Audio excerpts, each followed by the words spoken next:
want to introduce my guest today, Brett Godfrey. I'm recording this after I've had an opportunity to meet with him and talk with him both on and off the show. So I have a good feel for what he's like and the kind of book that he's written. So he's written a very intense techno thriller. It's about bioviruses and terrorist organizations. But the book is really good. Even if you check out some of the people who didn't enjoy it as much, will all tell you it was a great read, even though there were other parts they didn't like. Even when I picked up the book, I started reading it at night, and, I was only a few pages in. I was like, I can't read this to fall asleep. It's going to keep me up. So the book is really good. Not only that, but this is Brett's first published novel. And when he was surfing around to find a narrator for it, he approached the top guy in the industry, who is very particular about the projects that he picks up. And Brett was able to at least convince him to check out the first couple chapters. And when he heard back, the guy said he loved the book, he had read the whole thing, and he would be happy to take on the project. And this is a guy who does, Clive Cussler and Vince Flynn, who does these really big authors. And he picked up this debut novelist whose book may hit it big, but hasn't yet, just on the strength of the story alone. Not only that, but Brett's got a great biography. He was a gunsmith. He took place in competitive skydiving, and those elements of his life come out in the story. So there's a detail, realism there that you're going to find in few pieces of work similar to his, just because of his own life experience. So this is the interview with Brett Godfrey, debut novelist, and his book is terrific, and that is Black Sunrise. He's going to tell you about it right now. All right, Brett, go ahead and tell us about the book you wrote. Well, I wrote a book called Black Sunrise, which starts off with the abduction of two adult females, young adult females, from the Cherry Creek Mall in Denver, Colorado. And you as the reader are very quickly made aware of the fact that when the abduction takes place, the abduction itself is being recorded and observed by the FBI and by a North Korean terror cell of espionage specialists. And the FBI doesn't want to interfere with the abduction because they are aware of the fact that the North Korean observers are going to blackmail one of the kidnappers, who happens to be probably the foremost biological weapons researcher in the world.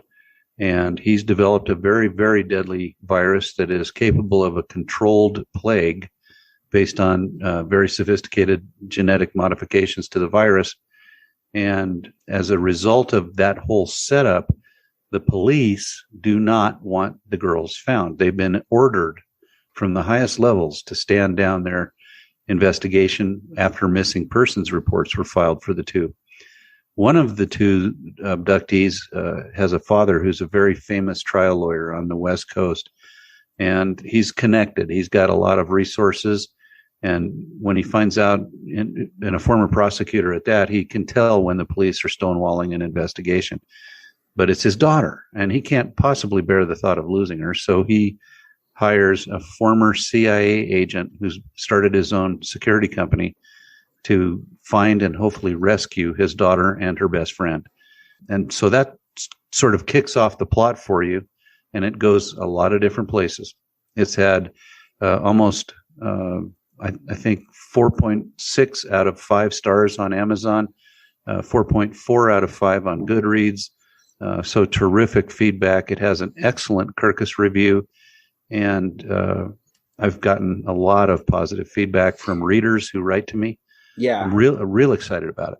Yeah, I think one of the things I really noticed when I read your reviews is even the negative reviews said that it was a good, quick read, and they just had other problems with the plot. But I mean, everyone, even those people who didn't rate it really high, still said they really just enjoyed the overall flow of the story, which I thought was really impressive, right? When even your least positive reviews, they're still saying, yeah, it was a good read, though. So. Well, the negative reviews tend to come from one specific criticism of the book, and that is it's too scary. Too scary. And I was having lunch the other day with a young lady who had read the book, and she said she had to put it down halfway through because it was making her have bad dreams at night. And she said she gave up on it, but then a few days later, she started to realize that she couldn't let it go. She had to find out what happened. So she picked it back up and started reading it again. Yeah, yeah. When I picked it up, so some books I like to read during the day, and some books I like to read at night when I, just as I fall asleep. And I started Black Sunrise, and I didn't get too far into it. I was like, I can't read this at night. This is going to keep me up. So. Well, at least you don't get bored reading it. Yeah, you definitely don't get bored reading it. But for me, it was not something I could relax and read. Yeah. All right. Awesome. So if you were to compare it to a really well-known author or a really popular work of fiction, what would you compare it to? I think it would be a blend of maybe Stephen Hunter and a touch of Daniel Silva. My writing style, I've tried to keep it unique so that it doesn't look like I'm cloning somebody. There's a whole lot of good writers out there today that clone Tom Clancy as best they can. And that gets a little tedious because everybody's doing it. And I was very conscious of my voice and my style as I wrote the book to try to keep it a bit unique to me and my method of wordsmithing. Yeah. So on Amazon, what categories did you put it in as far as your genre goes? Thrillers, techno thrillers, and suspense thrillers.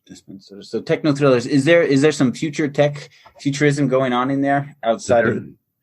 There is. It's nearer to hand than you might think. When you read the book, it sounds a little bit out there, but I did an unbelievable amount of research writing this book in terms of genetic engineering, viral biomechanics, computing, data analysis. There's a lot of that type of technology in the book, and that's where the techno thriller angle comes in. But it's really more about people. The technology creates a backdrop of interest and something new and different, but it's the people that matter in the story. So awesome. Okay, so this was one thing that kind of surprised me. So when I first got the email reaching out to me for an interview, most of it was about your biography and your history and all the different things that you've done. And initially, I thought you were a nonfiction author, and then when I checked out Black Sunrise, I was like, oh no, this is a work of fiction. So, I mean, you've built, a career in other fields. So why did you choose to write this fictional novel? Well, that's a really interesting question, but the short answer would be I've been aspiring to write since I was about 15. I formed a friendship with a famous writer who at that time was my favorite writer in the world. He's passed now, but his name was Mark Olden. He lived in New York, and I loved his books. And so I started writing to him, and he answered every letter I wrote. And the next thing you know, we were pen pals, and that went on for decades, literally. I wanted to be like him, but I love stories. I love reading fiction. I read over 100 fiction novels a year, but I also absolutely adore the craft of creating the same.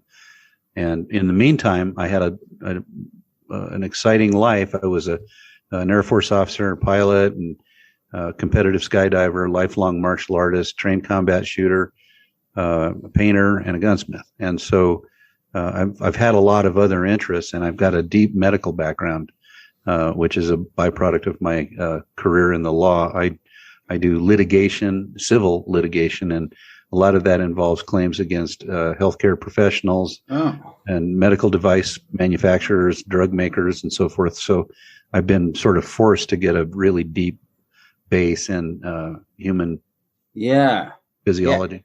Yeah. Having heard all the pieces of the book and then your background, like you can see how it just flows right into each other there. Yeah. For example, when we first meet the main hero of the story, he's in the process of a sport skydive down at a place called Skydive, Arizona, in Eloy, Arizona. And he has a malfunction while he's skydiving with the world championship team, Arizona Airspeed. And he's just a guest on the team that day. But he has a terrible parachute malfunction. And the day before I wrote that chapter, I had the exact same malfunction. Whoa, that's intense. Yeah, I was jumping with skydivers that were almost as good as the ones in the story, and I had a horrific parachute malfunction, and I had to solve it. And the next morning, I got up and I thought, I need to write this chapter right now. I wasn't ready for that chapter yet, but I thought, if I don't write this now while this experience is fresh in my mind, I'll lose some realism. Yeah. Yeah. Well, just you telling me that makes me want to read that chapter. I'm like, I got to read that chapter. That sounds crazy. So I have a question with so much of the book coming out of experiences like that. Are there author notes? Is there anywhere like at the back of the book where you said, hey, these were real, these are the things that really happened to me that created these scenes? Is there anywhere in there where that happens? Well, there is an author's note at the end of the book, but I don't describe the writing process. There's a lot of geopolitical context to Black Sunrise, and that's based on years of research that I did into the politics and various aspects of living in North Korea. Mm-hmm. And because the North Korean spies are trying to get this horrible virus out of the United States, and they actually get their hands on it.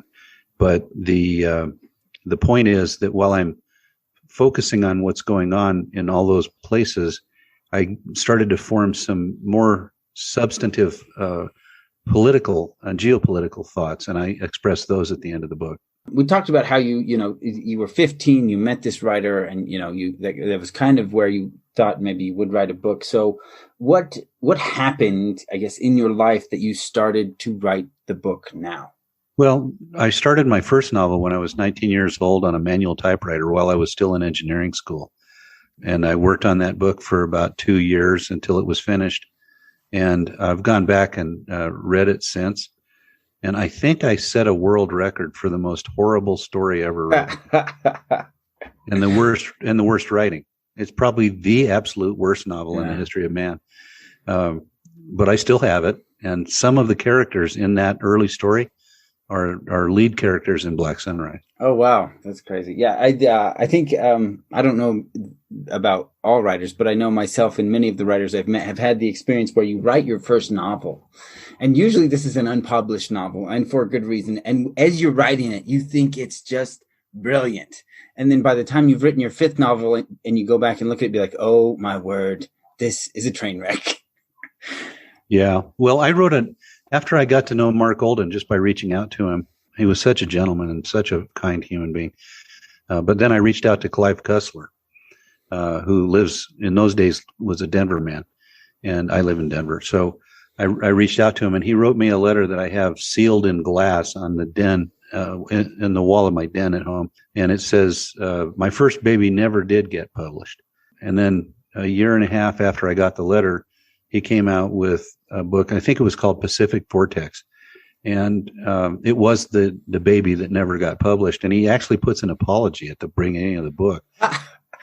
He says, this is my very first novel. I thought, what the heck? Why not publish it now that I'm a known guy? And you can tell, I mean, the book that planted him on the map was Raise the Titanic. And so Pacific Vortex is not on the same plane as the rest of his work. But it was really fun to read nonetheless. Huh, interesting. All right, we're going to take just a brief break here. And then we get back, we'll probably start diving more into just dialogue with some examples and your experiences. All right, we are back. So let's talk about dialogue specifically, as that's kind of our big focus here at Start Writing for the moment. So what are, I guess if you were to talk to yourself before you sat down and you wrote that first novel, what advice would you give yourself, and even more specifically about writing dialogue? Well, that sort of opens up an earlier question, which is whether to do extensive detailed outlining before you actually start to write the prose of your book. And I've met many famous authors who say that you should outline. People like C.J. Box says, for example, he outlines in detail, and he says it's because he doesn't have time not to. He says that keeps him organized and moving faster. On the other hand, I've gotten to be good friends with Wilbur Smith, who's a very famous fiction writer from South Africa. The president of Pam Macmillan Publishing Company told me that Wilbur was the best-selling living writer because his backlists go to the 60s and they're still hot. They're still selling. Wow. And I asked Wilbur, what do you do when it comes to prep? And he says, I sit down and I read the book as it appears on the screen in front of me. He said he doesn't plan anything. It just unfolds. Book writes itself for Wilbur Smith. And there's a lot of guys in between, such as myself, who will do a lot of note taking and a lot of ideas and a lot of dialogue with myself to start to really understand the person. So here's my advice to aspiring writers. If you know your characters intimately, and I mean, they are you, you are them, but they're each an individual personality with a distinct, unique way of dealing with life, including a unique and distinct way of speaking. When you have those real characters alive in your mind, you just sit them in a room and let them talk to each other. And the dialogue will write itself, and it'll be good dialogue. But if you have characters you haven't thought through beneath the surface, you'll have very superficial writing. Your dialogue will be flat, and it won't be realistic or interesting. It'll come off contrived. Yeah, I think that's a great comment. Just this morning, I was actually working on an episode where we're talking about subtext and dialogue, and one of the things that makes for great subtext is that not only does it make the emotion feel more real, but a lot of the character has to come through to make that subtext possible, right? Because without that character layer there. So I think, that the well-developed character is going to produce that great dialogue because they can create a lot of good subtext. Definitely. But character development occurs through dialogue, and the dialogue has to be based on the real deep character. So you've got to do that work up front. But once you've got that done, you realize that telling a story is not the same thing as showing the reader what's happening live. So the reader, gets to know the character because the way that character speaks is different than the way a different character speaks. And they have their own habits and nuances and quirks and mannerisms that makes them unique. And that's what makes them interesting, especially if they're unusual people. Yeah. The people in Black Sunrise, some of them are very unusual. Awesome. Okay. So I guess that's your advice to your younger self. Sit down, really develop these characters beforehand, let them, talk to each other in dialogue to develop it. What is some of the best advice you've gotten about dialogue? Maybe you read it in a book or just a recommendation from a friend. Something that they have recommended to you.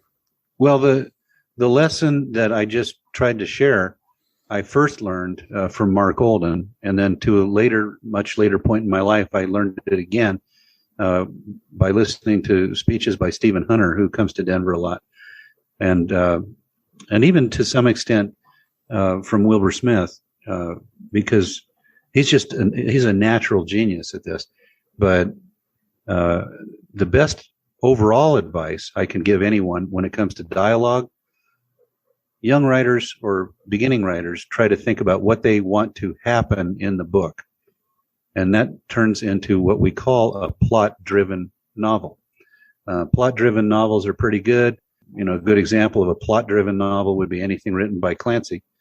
But character-driven novels always have more depth. They're always more interesting.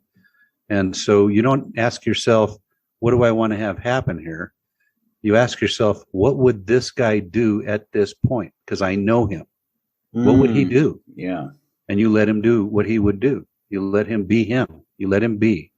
And the same with every other character. And once you pour the ingredients in, the plot kind of comes out by itself. Now, that's not to say there's not a lot of chronological planning, but the thing that makes a good novel good, above all else, is good dialogue. Okay, so let's say you've gone through the process, you've got your first draft down. Is there anything you do in your editing to then improve the dialogue once it's already out there? Yeah, and that opens up another thing too, that it's like everything comes in pairs with me, it seems like. But when one of the people that I spoke to right after the book started becoming successful asked me, I have writer's block. How do I solve writer's block? And I said, there's no such thing as writer's block. It's a made-up word that really applies to something else that isn't writer's block. I mean, you could say it is, but it's the need. You know, if people think writer's block is I can't think of what to write. That just doesn't happen. Anyone can think of something to write on any given day. What causes writer's block is a built-in spring-loaded internal censor, censor. As soon as you think up a sentence, you ask yourself, would that be a good sentence? And the little voice in your head says, no, no, no. Every time you come up with something, no, no. You have to shut that voice completely off. Do not censor your work while you're writing. You have to be absolutely willing to pour it all out. And when you do that, you'll get some really great stuff and some really awful stuff. Editing is a different thing. You do not edit while you're creating. You just create. You be creative. That's what you do as a writer. Editing is a different thing. You take off your writer hat and you put on this ruthless, tough guy in your mind, and you say, all right, let's cut this thing to shreds. Let's really pull out a razor blade and go after this thing. And that takes several iterations. So you write a book once and you edit it 15 times. And if you do that and you're ruthless with your editing and you try to put aside pride of authorship and in favor of good writing, good sentence structure, good style, good grammar, good flow, and then things will sort of come together for a great final product. Yeah. For me, my view on writer's block is that if you've got writer's block, you're approaching the writing process wrong, right? You're trying to either outline too much and you're not an outliner, or you're just trying to, just sit down and write like Wilbur does. And that's not the kind of writer you are. That's usually my view on that, is that when you find the writing style that really works for you, it's a very easy process. And that blend of just sitting and writing and outlining, wherever you fall on the spectrum. Cause I know some writers who they said, I outlined my book to the hilt. He says, and then when I sat down to write, I was bored because I already knew what was going to happen. Yeah. I can identify with that. Oh, really? So for me, I was like, really? Like having it out, like I don't outline it to the hilt. I need some wiggle room in a chapter. I find that, but some people, they just, I think, was it Brandon Sanderson? Last I heard, he had like a 200-page outline for his novel. I was like, that you almost wrote the novel there, man. Yeah, that wouldn't work for me. It works for some people. Yeah. But yeah, just finding your place on that spectrum is what really eliminates the writer's block. Because I think my third novel, I tried to just sit down and write, and every day was awful. I would sit down at the blank screen and be like, oh my gosh, what am I going to write? So, yeah. Yep. I think if you're not entertained by the process of reading your words as they appear on screen, neither will the reader be. Maybe. I think for me, it was just like to try and just, I guess, fill in, all the details and be thinking of all the big plot things all at once was just overwhelming for my brain. It didn't like doing that. Yeah, I agree. So, but everybody's different, some people, they just sit down and they write, and that's how they have to do it. Whereas other people just outline like crazy. So, well, my second book, Convergence of Demons, which is about to come out now, I decided to try the CJ Box method and do some detailed outlining. So I outlined the first third of the book in great detail. And by the time I was halfway through the second chapter, my inner writer took off like a dog off a leash. And it's shifted, yeah. And it's like, I don't want to mess with that outline. The story is writing itself, and it's doing very well. And the next thing you know, the outline was completely obsolete and useless. Yeah.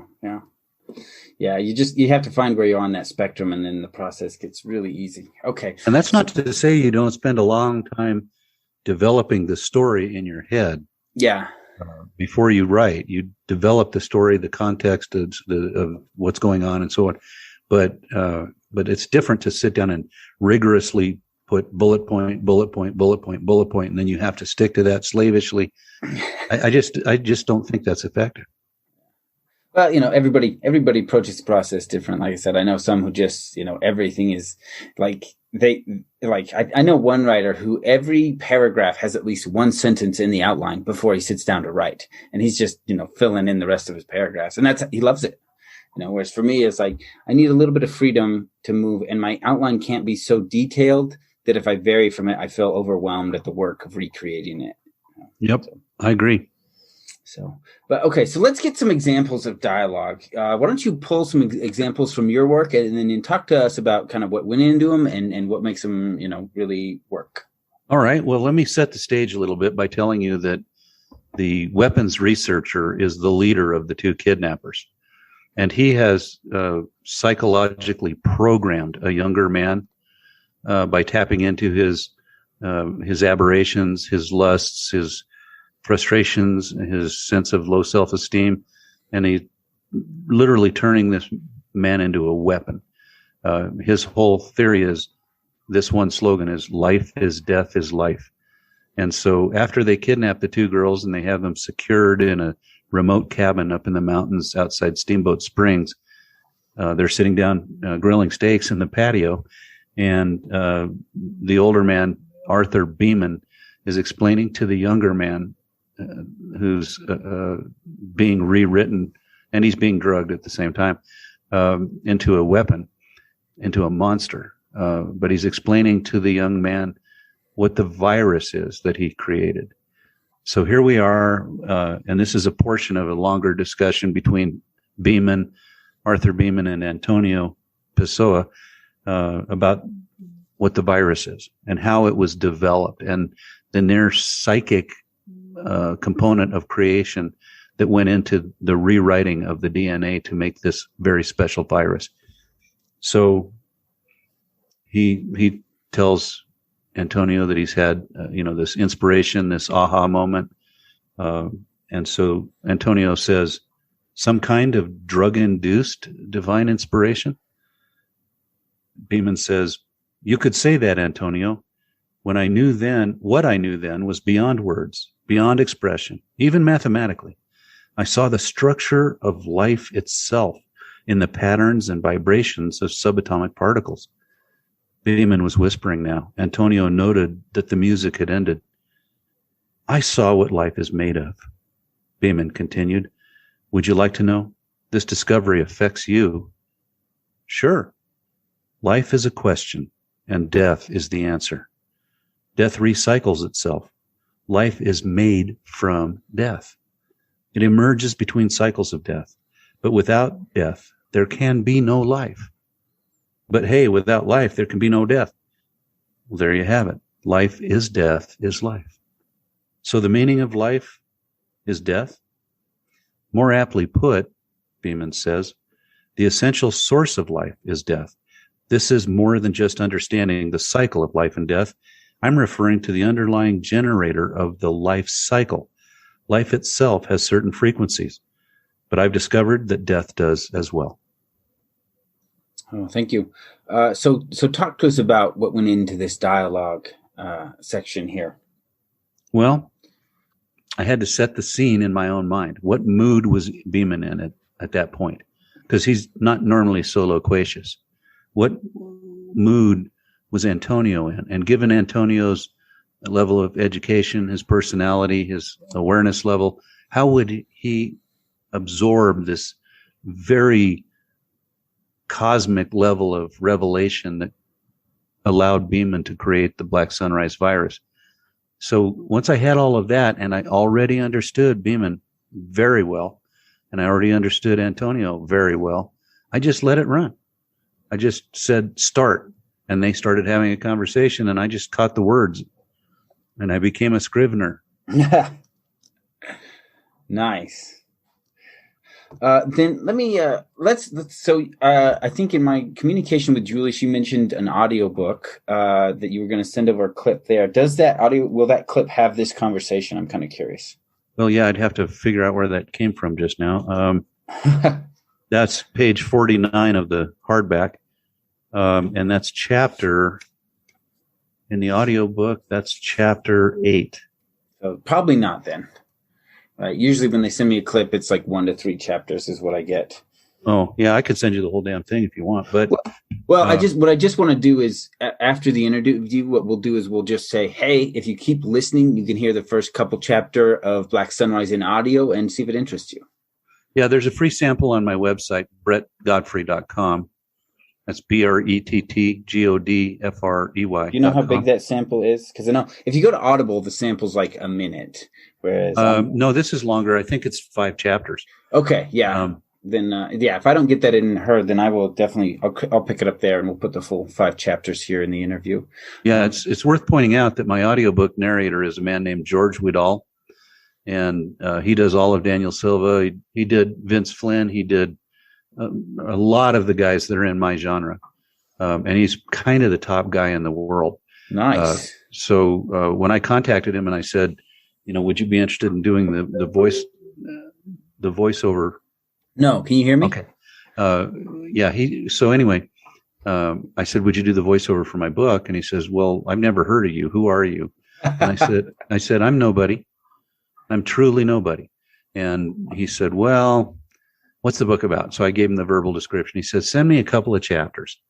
So I sent him the whole book as a PDF, and he called me a week later and he says, you have it. You've got the stuff. This is so exciting for me. I would love to do your book. Nice. And I said, how far did you get? He says, I read the whole book. And he says, once I started, I literally couldn't put it down. Now, coming from George Widall, that's a very big deal. Yeah.